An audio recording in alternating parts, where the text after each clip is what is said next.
Good evening, Brother McDaniel. Well, good afternoon to you. Yeah. Yeah, I just wanted to sit down and talk to you a little bit about your relationship with Dr. Martin Luther King. I know that you attended Morehouse. Of course, you weren't there when Dr. King was there. I don't think. I was there 1 year. 1 year. Mm-hmm. Okay. And I know that over the years that you've done some things that have magnified his name and helped to promote some of the principles that he was trying to promote during the course of his time on this earth. So let's talk a little bit about your relationship and the things that you feel that were important coming out of the movement that Dr. King was trying to do. Let's say that January 2021, isn't it interesting how his name was brought up time and time again in the election of the senator from Atlanta, now I guess we can call him Senator King. We can. Walmart. Yeah. And it's also that he is a Morehouse man as well. Right. And he speaks from the pulpit, which they said time and time again, of Martin Luther King Jr., as well as Senior. That pulpit was alive when I was a student there at Morehouse, and I attended Ebenezer sometimes during that state. But I had a chance to know MLK, even though I was a freshman and he was a senior, that I had a chance to meet him because of our relationship as ministers. He started as a young person. He's about 2 years older than I, and I started at 15 myself. So by the time he was in college, and the end of college, his last year, he was a minister and president of the Ministers Union. And when I came to college at 17, I had already committed myself, so I got to know him. But it's interesting that I was accepted to Morehouse, and I had a teacher from Morehouse in Friendship in Rock Hill. And then I had a friend who was from Rock Hill, my same street, knew my life. He had gone to school, I think, a year at Friendship there in college there, and then he went to Winston-Salem. Then he went to the Army. Then the Army, he decided to enter the ministry, came back, and we preached the same year, began preaching. And he, after getting out of the Army, decided to go to Morehouse the same year that I decided to go. I was accepted because I was a freshman. He was an upperclassman, and they cut off individuals coming as upperclassmen.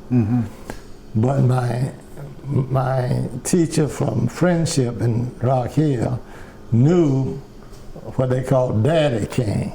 Right. And so even though my friend was denied, my teacher took him to see Daddy King, and I went along before I had even entered Morehouse. So I met Daddy King before I met the son. Okay. Because the Daddy King opened the way for my friend to be admitted to Morehouse College. Yeah. But once admitted, and at Morehouse College, as I stated, I had also a classmate who was close to ML Jr. And we talked about him a lot, and we got to know him. But through the Ministers Union, we got to know each other. And then after that first year, he went to seminary, and I stayed on and finished college. And the year he finished seminary was the year I finished college. And he went on to Boston, and I went on to Colgate Rochester. But it was interesting that the seminary he went to is now a part of the seminary that I went to. Okay. So now it's Colgate Rochester Crozier. So King finished Crozier, and Crozier closed and joined with our seminary, Colgate Rochester. So y'all had some parallel things going on even back then. Yes, and being in, I went from South Carolina to Georgia, Morehouse to Rochester, and then Rochester I came to New Jersey, and in New Jersey I became president of the Baptist Ministers Conference of Newark and Vicinity. Right. I came from the Vicinity, and we did, under my administration of the conference, we rallied, and we did have King there in Newark for a mass meeting once, I recall that. And another interesting thing, that at one of the meetings of the conference, the Southern Leadership Group, right. It was in Virginia, and I went down to the conference, and after the conference I was going to Atlanta to preach at a church there. That was before I came to Chattanooga. And so I got on the plane. The plane was delayed, and it was interesting. The pilot announced, "We are holding the plane for Dr. King and his group." And so King came on, and once we got to Atlanta and got off at that time, folks would come right up to the gate. Right. And my man who came to meet me came to one of the deacons of the church, came to the gate, and it so happened that King came out, and we walked to the luggage place together, and King gave me his blessings to the deacon, you know, his recommendation. But I always said, well, King did a lot of things, but he couldn't get me in the church. Couldn't get you in that particular church. He couldn't get me in that church, yeah. But we look at the things that we're going through in this country today, and it's to me, we have a divided America. It's almost like we have two Americas. And when we think about the things that Dr. King was about, and the things that he was trying to do, and the changes that he was trying to bring about, not only for the race of the African Americans, but for all people, because he just didn't talk about black people. He talked about all people. He wanted everybody to be equal. So when we're looking at the world we're living in today, do you think we're still making progress, or are we regressing? Well, you know, one progress was that, as has been stated, you had a black pastor and a Jewish person to become the two senators from Georgia. Yeah. So you can't ignore the fact that that's progress. That is progress. Yeah. From deep south and what have you. And yet along with that, you have folks who are just the opposite, very negative, from Georgia. Right. And who given sanction to violence. And they seem not to be able to be contradictory, hypocritical, because they're saying they are for life, and now they're sanctioning folks who sought to destroy life, take life. And they do not seem to have the commitment for life as they claim to have, because they won't stand when they feel, I guess, frightened or challenged in terms of whether their power, their position, or whatever it is, and the commitment. And yet we talk about being in the Bible built, yes, in the South. In the South, and our commitment to life, and we go out for against abortions and what have you, but then we become so evil in our and vengeful in our relationship with each other. Correct.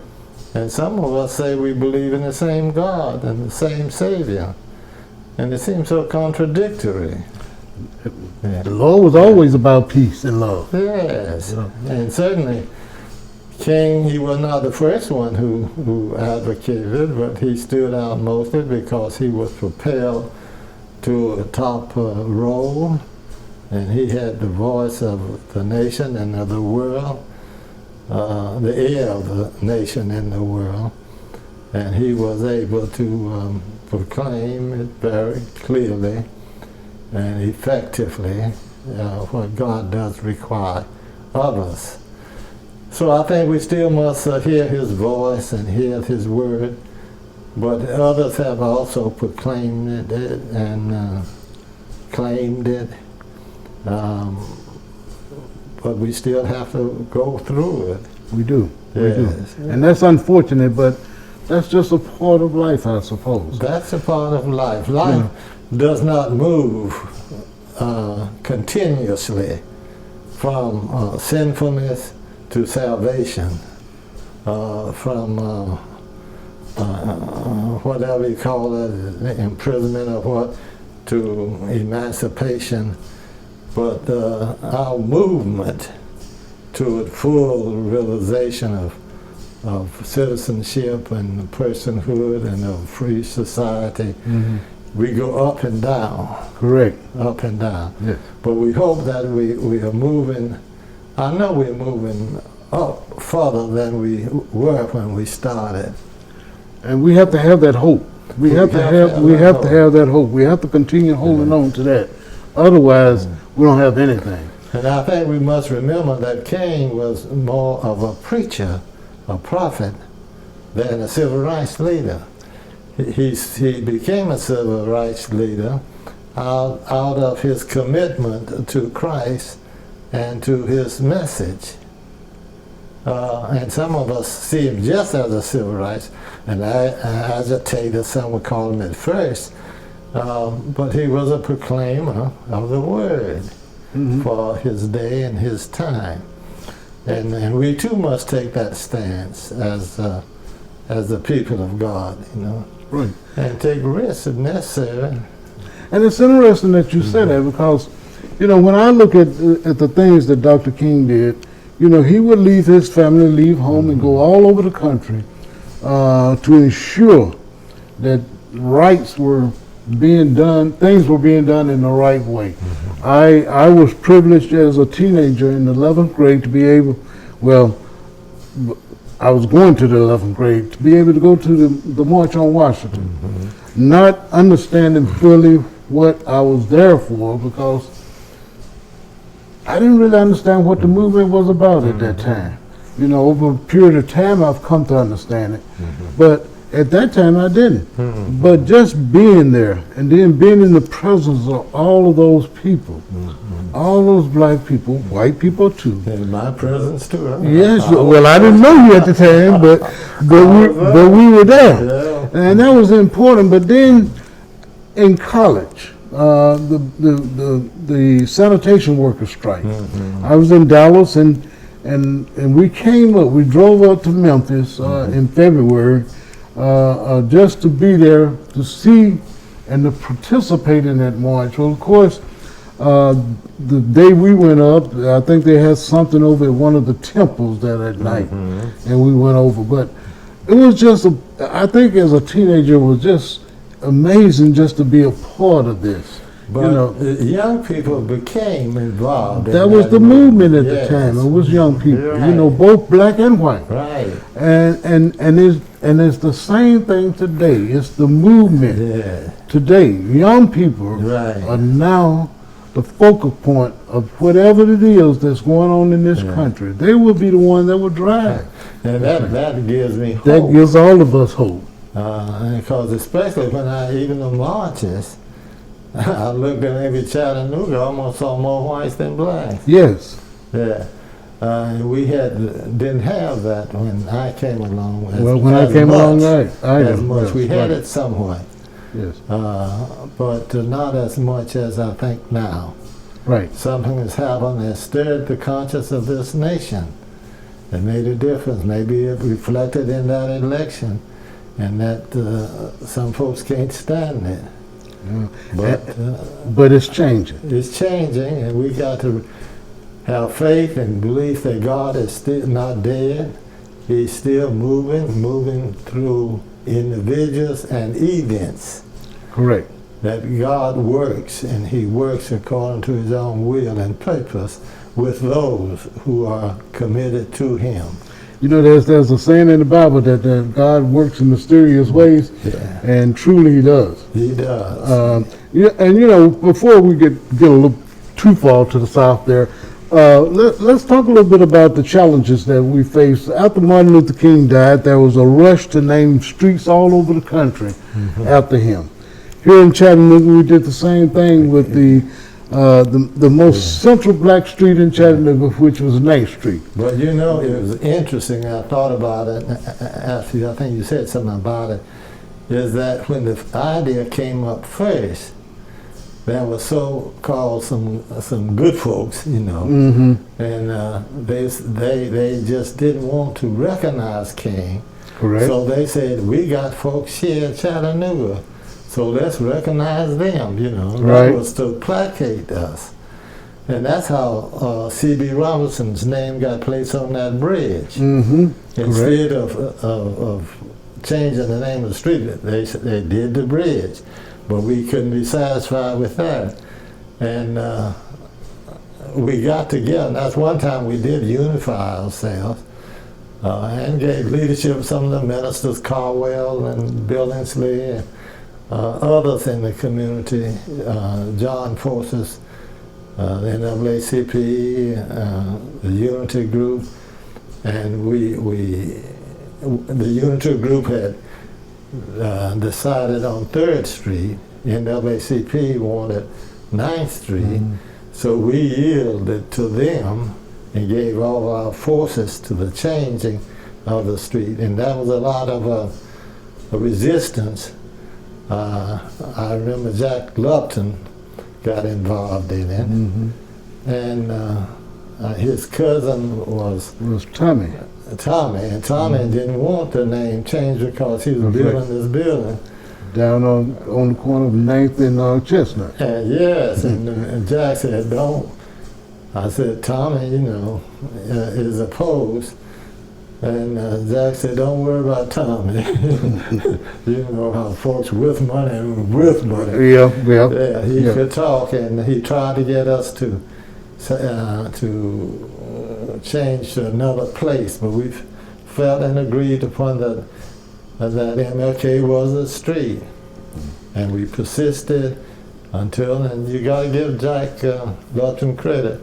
One time he decided we should change the name of the street. He got 2 members of the city commission. City council, yes, and they moved it. John Frank had been trying to get it. They wouldn't move, but when Jack Lupton said move, they moved, and we got that changed together. So that was an accomplishment. Yeah, but there was a lot of stuff that went on behind the scenes, a lot of challenges that had to be met. You know, I can remember meetings out at Wally's on Macaulay, and some of the hatred that came about. You know, there were some angry words said pertaining to that particular piece. But you're right. We persisted, and with the help of Jack Lupton, things happened. 9th Street then became Martin Luther King Boulevard. It's interesting also that today, again, Martin Luther King Boulevard is another focal point, because at one time there was 9th Street, that was the heart of all black businesses. Now, you look around and there's more white businesses there than black businesses, and people are now still saying that shouldn't be. Yeah. But change has happened. Come. The whole everything economic situation has changed, and that's where people may feel we losing instead of gaining.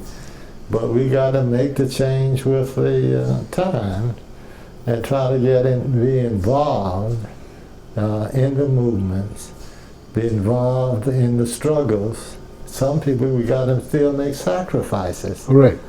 I think even in terms of our involvement in city government, the county government, we need people committed to serve the people and realize the reality of getting a position to serve.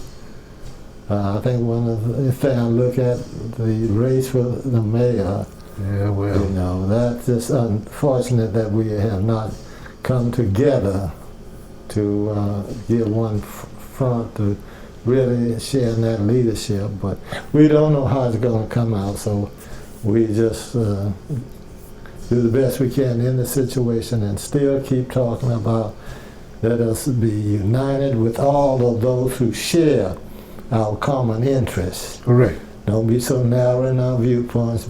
Involve all of those, whether white or black, brown or red, Yes. whatever. Well, I've always felt that if we could ever get to the table and sit down, then you could always work out some solution.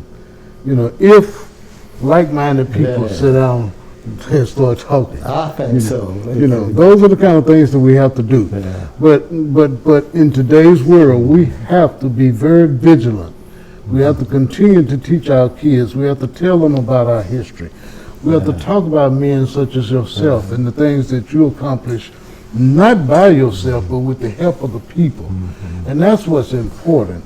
We have to work together to make sure that we're doing the things that we need to do in order to transcend the things that we need to transcend. And I think that we, those of my generation, have to realize that a new generation has come. It is. And we must recognize that.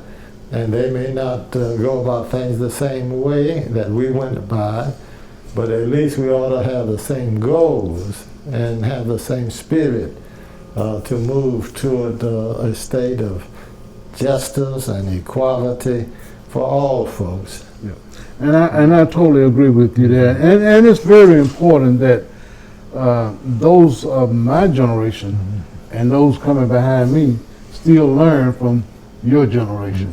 You know, you have a lot of wisdom. Your generation had a lot of wisdom. Some things were done in a certain way that we may not look at it today as doing. But it still happened, and changes came about. And in order to make changes or continue to make change, we have to learn from those that have come before us. Yes, and we got to respect those. And we have to respect those. Yes, we have to do that. Thank you. Thank you. Yes, I really appreciate you taking time out talking to me about your relationship with Dr. King, talking a little bit about the street that's named for Dr. King. Of course, we all will always think of it as Main Street in the black community, certainly because that was the street that our economic base came from. But we have to go further now. We've lost that base, and then the challenge is to create another base. Create another base and keep stepping. As the Impressionists used to say, you keep on pushing. Keep on pushing. Yes, sir. Thank you again for your time. We really appreciate you, Reverend Mac, for the energy that you've given to this city. And we hope that you will continue to be a mainstay with us in this city and in the fight for equality.